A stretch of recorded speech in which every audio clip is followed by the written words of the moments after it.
servi par Cheikh Tidiane.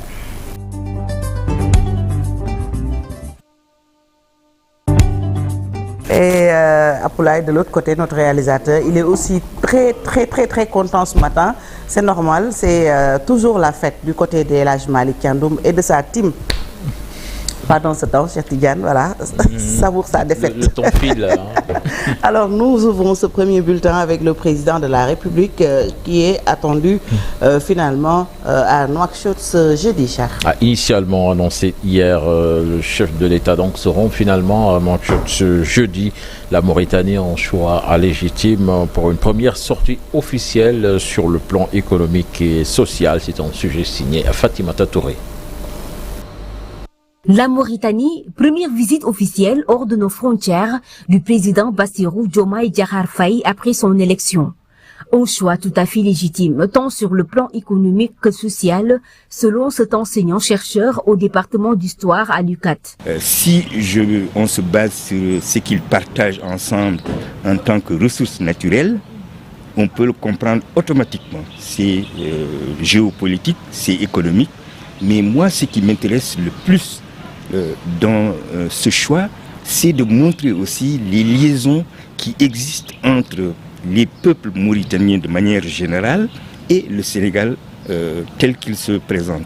Les enjeux sont énormes, selon toujours le professeur, surtout qu'aujourd'hui, les deux pays partagent des ressources naturelles, que sont le gaz et le pétrole. Si nous avons cet apport économique exploité entre deux pays dans l'apaisement et donnant l'exemple aux autres pays qui vont découvrir du pétrole et en prenant aussi les leçons de ceux qui ont du pétrole pour qu'on puisse nous-mêmes gérer notre pétrole entre deux peuples que rien ne sépare.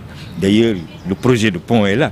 Donc, ce qui fait que je crois qu'il y a des passerelles importantes à mettre en place entre la Mauritanie et le Sénégal. Pour le professeur Gaïdé, ce premier acte témoigne à suffisance la volonté du régime de consolider la politique du bon voisinage. Le président Bassirou Diomaye Faye est un exemple actuellement en Mauritanie, d'autant plus qu'il y a des mouvements qui veulent reprendre les idées principales qui ont permis au duo qui dirige aujourd'hui le Sénégal d'être leur miroir.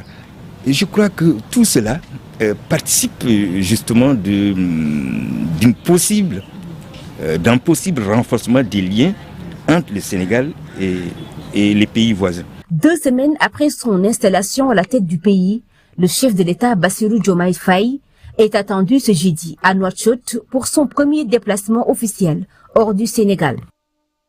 Puis après son séjour en Mauritanie, le chef de l'État est attendu en Gambie samedi prochain pour une visite d'État, Fatih. Et puis, restons avec le président de la République en Conseil des ministres hier. Le président Bassirou Diomaye Faye a ordonné la publication des rapports de la Cour des comptes. Il faut y ajouter de l'OFNAC, de l'IGE également des 5 dernières années. Il a également réclamé un audit rapide des contrats entre l'État du Sénégal et la CNO. Il a décidé de la création d'une autorité de régulation du secteur de l'eau. Toujours en Conseil des ministres, le chef de l'État a annoncé également la création de la direction des affaires religieuses et de diplômés de l'enseignement arabe. Donc c'était hier, Fatih, en Conseil des ministres. Nous parlons de toute autre chose avec l'université Aliou Diop de Bombay où les professeurs dénoncent les dures conditions de travail, le déficit infrastructurel et budgétaire. Résultat des courses, l'UADB est coupé d'eau depuis 3 mois. L'électricité et l'Internet font également défaut. Là-dessus, nous écoutons Latso, le coordonnateur du SAES, au micro de Babacar Diouf. Déficit budgétaire structurel, le manque criard d'infrastructures. Actuellement, ces problèmes se répercutent sur le fonctionnement de l'UAD, notamment sur le déroulement des enseignements qui se font dans des conditions exécrables.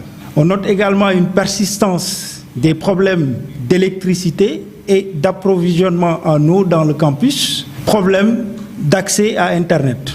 La coordination SAES Université Aliou Diop de Bombay, consciente de la gravité de la crise financière que traverse l'université et du manque criard d'infrastructures dignes d'une université exige un audit financier, comptable et administratif de l'UAD. La coordination exige à l'État du Sénégal de prendre toutes les dispositions nécessaires pour combler le déficit budgétaire et régler définitivement le retard récurrent sur le paiement des salaires à l'Université Alioune Diop. La coordination exige également de l'État du Sénégal un plan d'urgence infrastructurelle pour la construction de bâtiments pédagogiques et administratifs autonomes pour chaque UFR et institut. La coordination invite tous les militants à rester mobilisés et les interpelle les autorités universitaires et étatiques sur leurs responsabilités quant aux prochaines perturbations qui découleraient de ce type de manquement.